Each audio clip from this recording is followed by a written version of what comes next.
Welcome back to the deep dive. Today we're embarking on a really unique and highly specific historical investigation. We are. We're stepping entirely inside a primary source document. It's a meticulously detailed record, really, accounting for the movements and activities of a Saudi legation, a highly specialized medical expert, and the events that unfolded on northeastern USA soil. All of this happening in the period known as the Year of the Dependent Adult Undergarment. Or YDAU for short. Right. And our mission here is one of objective synthesis.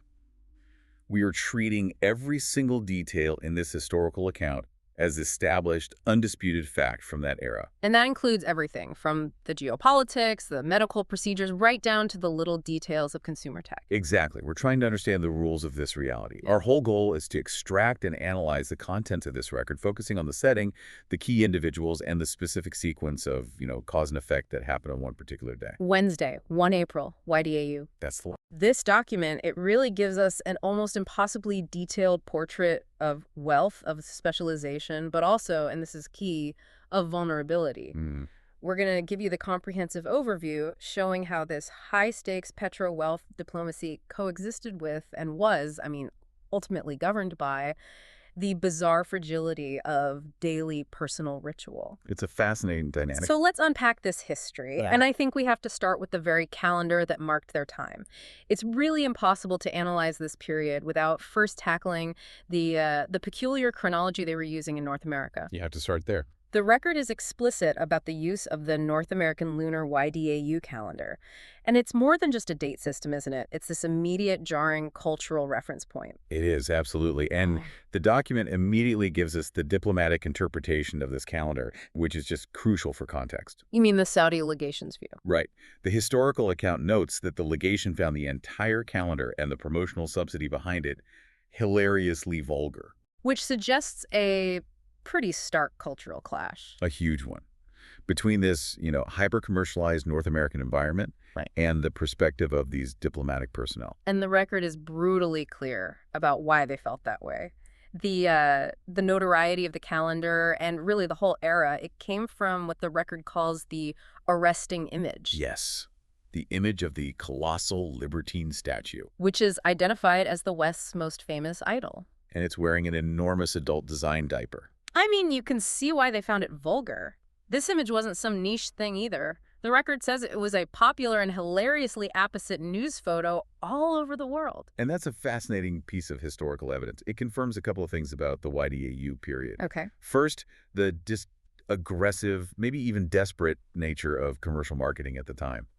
Willing to satirize your own national symbols for profit. Yeah. And second, that this image became an immediate globally recognized commentary, a kind of satirical shorthand for the perceived cultural decline or maybe the infrastructural dependency of the West during that time. So the Saudi legation's reaction, it wasn't just them being offended. No, not at all.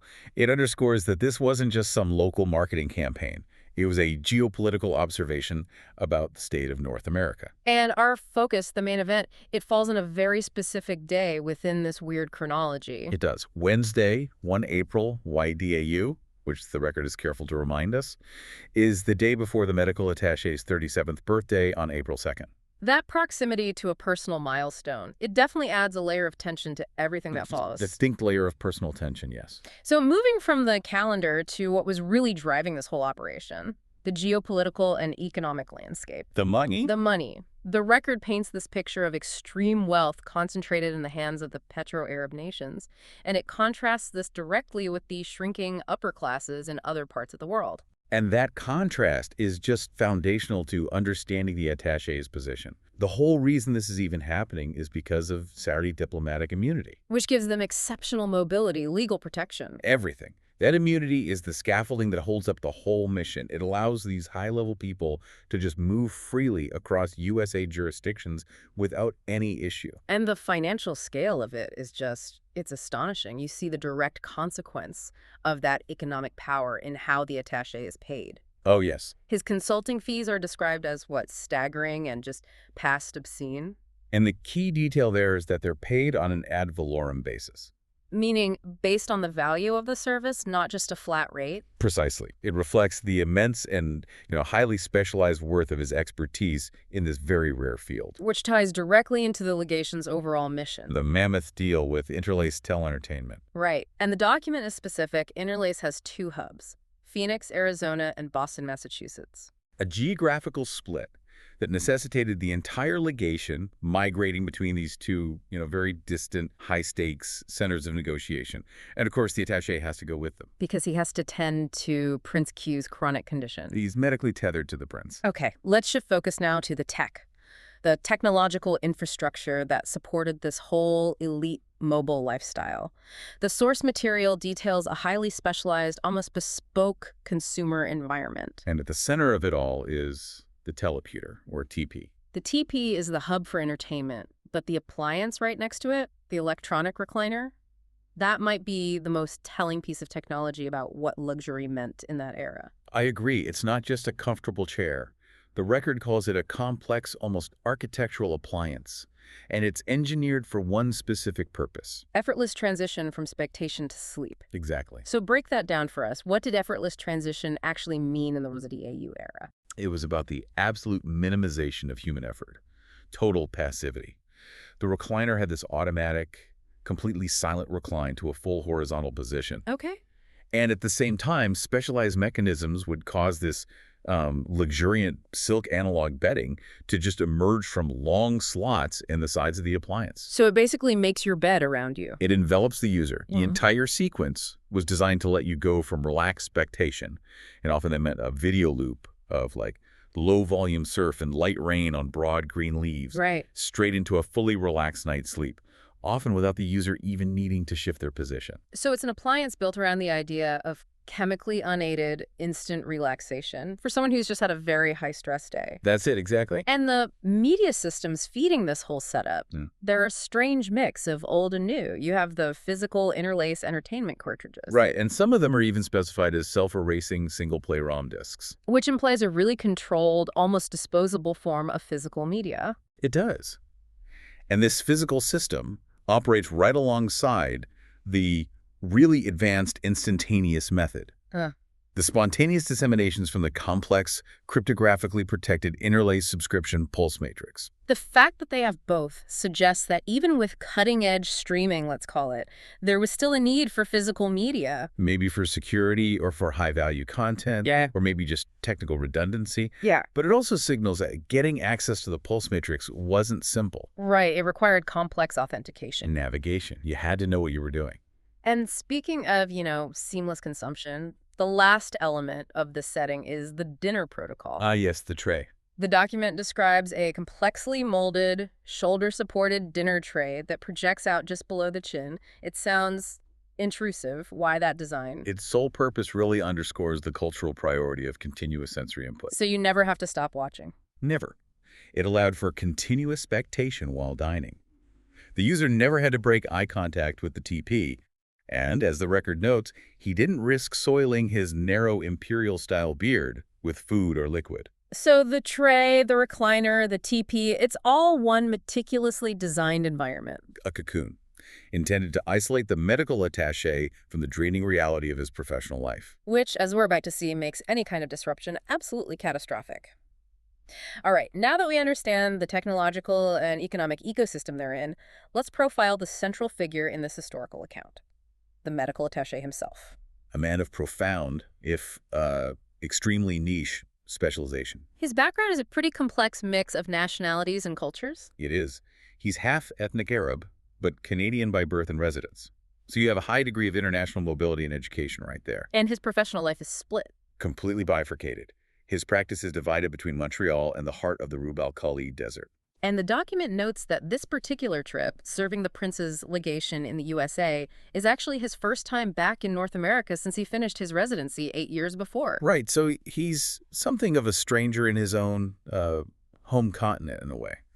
And his specialization is what truly defines his value in this YDAU era. It's everything. He's an expert in the maxillofacial consequences of imbalances in intestinal flora. Specifically, treating manilial sinusitis and thrush caused by a chronic Candida albicans imbalance.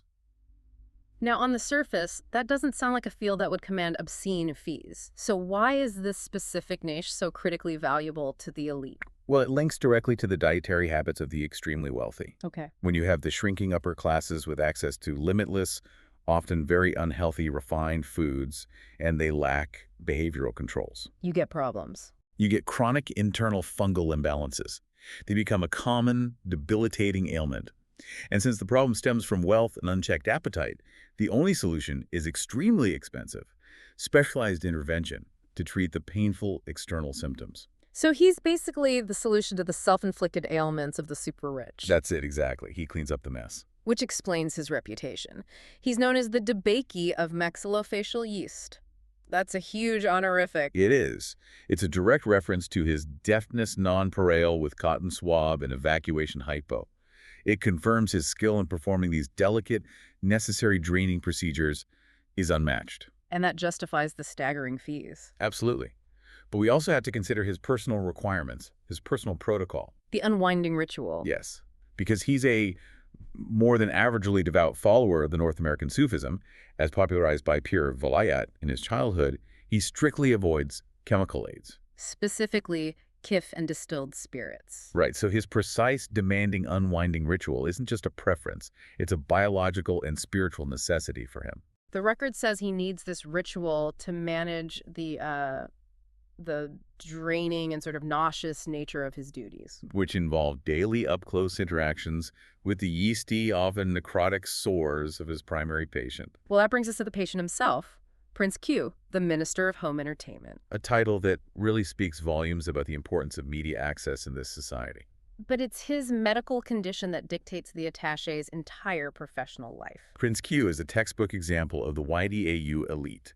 He suffers chronically from severe Candida albicans, and the historical account leaves zero ambiguity as to the cause. A self-imposed diet. Where he refuses to eat pretty much anything but Toblerone. Just Toblerone. That is the core engine of the entire conflict. The prince's inability to control his sweet tooth directly causes his debilitating affliction. And his condition demands constant daily intervention. Almost daily drainage of yeasty sores and sinal impactions. And it's made worse by the cold and damp of early spring Boston. So the environment itself is making the effects of his diet worse. Compounding the problem, yes. And his behavioral traits are just as important. He displays a complete inability to control his appetites, especially for fresh Toblerone, which critically arrives every Wednesday. Every Wednesday. And when he gets distressed, he's prone to these severe outbursts. The document calls them febrile thrushy peak. A specific fit of temper that the document says is directly caused by his fungal imbalance. His physiology and his behavior are completely linked to his disease. The yeast is, in a way, in control. All right, finally, let's turn to the essential logistical partner in all this, the attaché's wife, Nas. The essential logistician.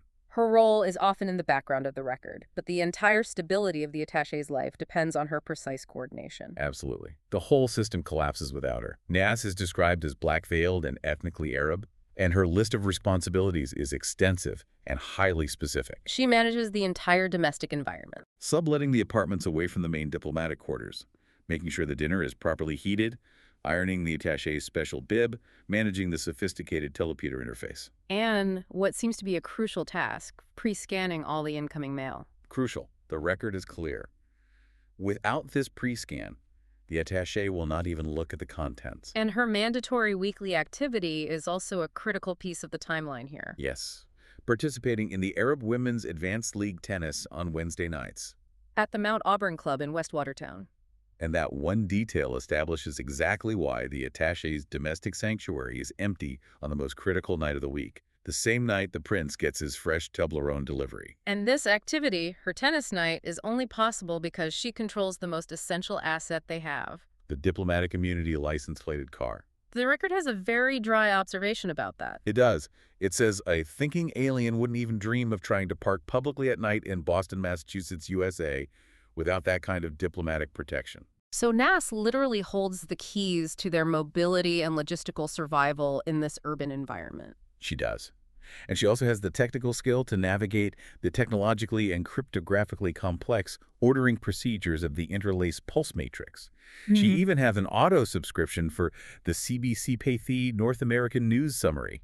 She's the gatekeeper to information and entertainment. And one final important historical note from the document. The attaché and Nas were married in October, 4 years prior, in the Rub al-Khali. A date which becomes very relevant when we start analyzing the strange things that arrive in the mail. Okay, so let's now construct the precise historical narrative of that Wednesday, 1 April YDAU. We'll detail the cause and effect chain that leads to the medical attaché's, well, his eventual acute state of heightened irritation. It's a perfect storm of small events. It all begins with the inescapable crisis at the Back Bay Hilton. Right. It's Wednesday, which means it's fresh Toblerone day. So Prince Q's condition and his consumption both spike, and that means the attaché's attendance is required all evening. His specialized presence is non-negotiable. It's not. The prince is essentially creating a toxic environment within his own face through his dietary impulse, and the attaché is the only one who can manage it. And the disruption occurs at a precise time, 1800, 6 in the evening. The attaché is deep in a procedure. He's working on an ulcerated sinal necrosis, a very delicate moment. And he is alleged by the prince to be insufficiently deft with a Q-tip. That's the trigger. This perceived incompetence, whether it's factual or not, it instantly triggers the prince's condition. He goes into a fit of febrile thrush of pique. And in an instant demonstration of just unchecked diplomatic power, he immediately replaces the attaché by high-volume fiat. Just think about that power disparity. A man whose fees are described as obscene is dismissed over a single Q-tip. It proves that the prince's behavioral instability trumps everything, even world-class professional excellence. So who replaces him? The prince's damp personal physician. He's summoned by beeper from the Hilton sauna. From the sauna, that detail speaks volumes. It does. And he comes in, minimizes the whole event, tells the attaché that the peak is just the yeast talking, and instructs him to go home early to unwind. So he's dismissed, professionally humiliated, but he's free to start his unwinding protocol early. And this unexpected early release around 6 p.m. is the critical historical turning point. It should have been a good thing, an early start to his relaxation. It should have been. But instead, it leads directly to the core conflict, the disruption of the unwinding protocol. At about 1840, the attaché gets to his spacious Boston apartments, expecting the sanctuary. And finds him empty. His entire necessary decompression ritual is completely disregarded because Nas is at her tennis league. The record then painstakingly itemizes every failure of the ritual, which just fuels his mounting frustration. Oh, it's a list. The lights are undimmed, a crucial sensory failure. His prepared halal dinner is unheated. The complex, shoulder-supported dining tray is still in the dishwasher. And critically, no entertainment cartridges have been picked up from the Boylston Street Interlace outlet. Every single step of his mandatory psychological transition has been blocked. He's stuck. And this triggers what the record calls the constraint loop. He realizes his extreme exhaustion means he can't execute any of these steps himself. He can't physically go back out. But the absolute immobilizer is the missing diplomatic pleated car. Which his wife has taken to tennis. And this is a perfect historical irony. You have a man who wields global economic power. He's under diplomatic immunity, earning obscene fees. And he's utterly paralyzed, trapped in his own apartment because he's logistically dependent on a specific vehicle for urban survival. He cannot risk the political or the financial cost of public parking without that diplomatic plate. The high-tech world of the YDAU era is completely undermined by a simple logistical dependency. Unable to leave, he turns to the most advanced technology he has available, the instantaneous dissemination system. Which leads to the failed search for spontaneous entertainment. Right. He quickly finds out the complexity of the pulse matrix is just insurmountable without NAS. The record describes the ordering procedures as technologically and cryptographically complex. He lacks the expertise, so his attempts just result in him getting this random redisseminated content. And he's forced to manually scan and reject options that violate either his professional trauma or his spiritual devotion. Exactly. Let's analyze these rejections because they give us such deep insight into his character and his trauma. First up, live USA professional sports. He rejects this because he finds them brutish and repellent. So a cultural perspective that views North American mass entertainment as base or overly aggressive? Yes.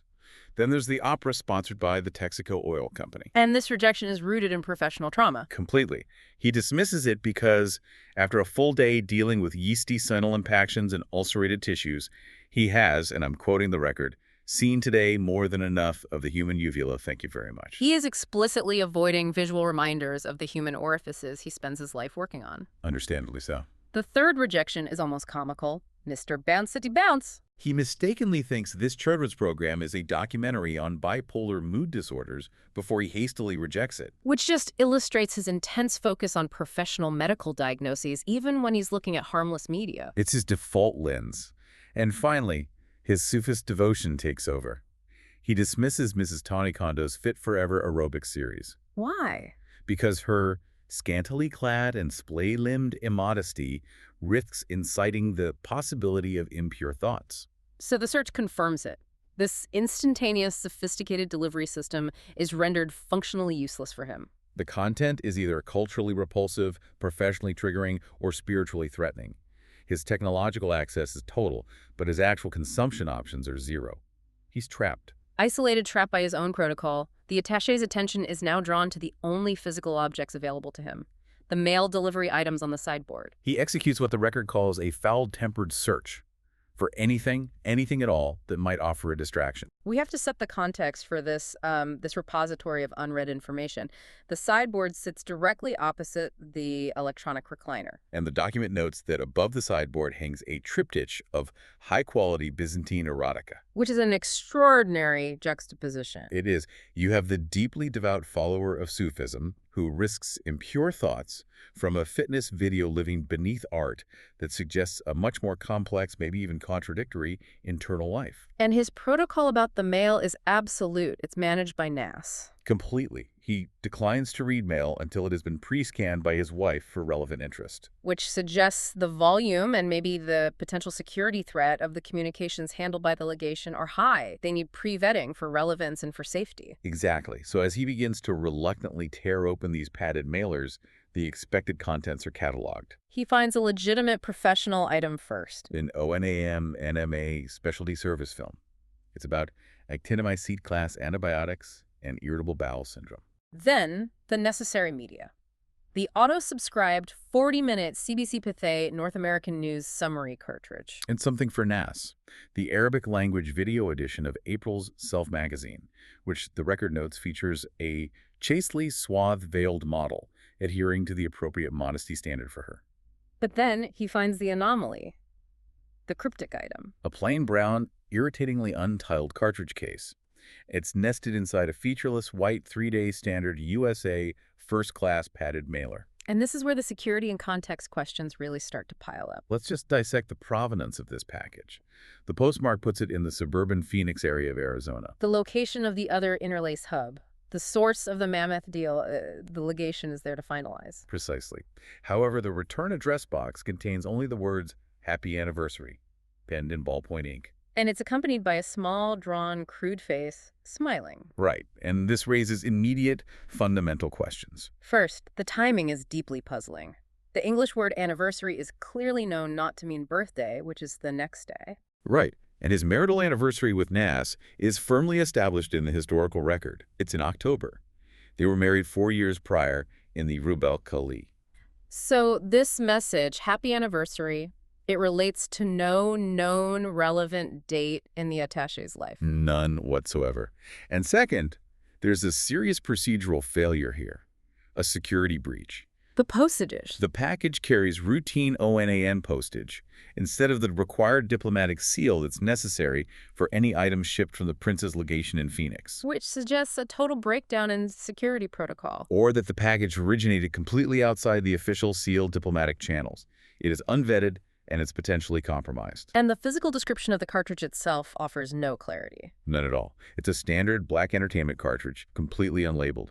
It only features a vapid USA-type circular smiling head embossed upon it where the registration and duration codes are supposed to be embossed. The whole thing from the postage to the crude drawing is just unprofessional, irritating, and completely out of protocol. Normally, protocol would demand he discard this, or at least set it aside for NASA's pre-scan.